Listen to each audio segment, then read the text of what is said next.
Following the story of our perfect day in the park, I reflect that this has been a perfect month. April was. It began with significant snow on the ground, a legacy of late March snowstorms. March was Eddie's last month in kindergarten. He started in the first grade in a private school in our neighborhood. The school is entirely parent-run, and as such, it's a little bit chaotic but very friendly. Eddie had to join the first grade this year because there won't be a first grade next year. The school building is only big enough to accommodate 4 grades, and the children of the parents who started the school determine what they teach. They were very happy to have a native English speaker as a parent, and they asked me to substitute teach for 2 weeks, which I did. In the 3rd week I got a call. Why wasn't I there? I have thus backed into being a full-time English teacher for the 5th and 6th grades. I know quite a bit about schools. I've been a trustee in 2 private schools that my adult children attended. After retiring, I had been a substitute and a classroom teacher in Washington area private schools. Coming to Kiev, I've been a substitute in 1 expat school here and tutored kids in another. So, getting back to Eddie, we took a 20-minute walk to school for the first week while there was still snow on the ground. Next week we rode bicycles, his 12-inch model with training wheels still. With some trepidation I rode with him on the main street of our development. Still not very busy, with me riding behind so that any cars would have something big to avoid before they could hit Eddie. We did that for a couple of weeks. I'd been telling Eddie for a year that he should get rid of the training wheels. The bike is more stable without them. But he's a strong-minded kid. He refused to do it.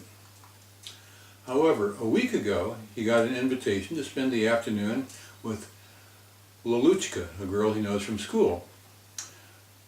Her parents are as close to hippies as anybody you'll find here in Ukraine, including a brightly painted, up-to-date Volkswagen microbus. However, there's got to be money somewhere in the works. They live in a very nice house set on 2 parcels with a large lawn. Papa Sergei asked Eddie how come he was still riding on training wheels. Leluchka hadn't done that for several months. Eddie let himself be talked into trying, and soon he was riding all around the yard on Leluchka's bicycle. That very day, Eddie got my wrench set out and took the training wheels off, and that is how it has been since. Now, going back to the schooling, students in every country seem to have their own character. I marvel at how polite and well-disciplined these Ukrainian kids are. They read English quite well for kids of 10 to 12 years.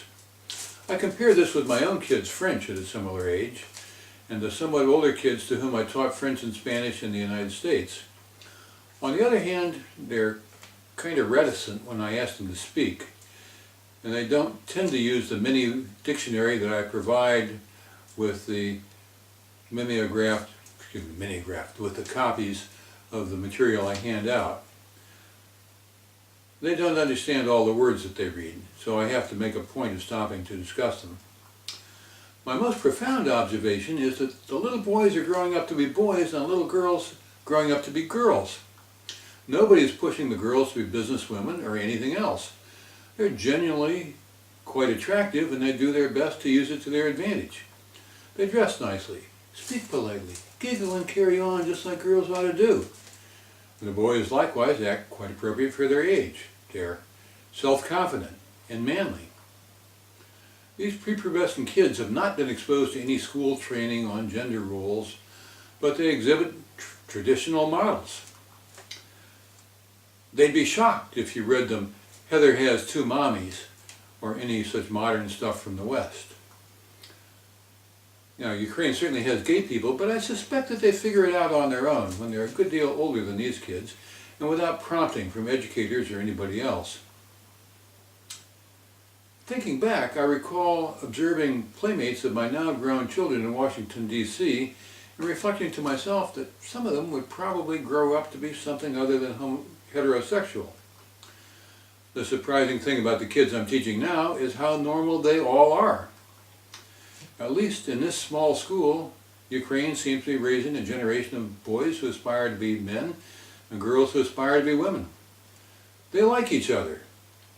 It's remarkable that such an unremarkable comment as this seems to me to be noteworthy.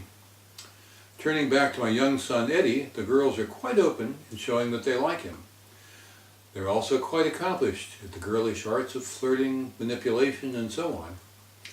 I can only hope and trust that this will blossom into marriage and children for him, grandchildren for me, the way it used to be when I was a kid. Well, that's the news from Lake Woebegone, where all the men are strong, the women are good looking, and the children above normal. As usual, the text is on my LiveJournal site.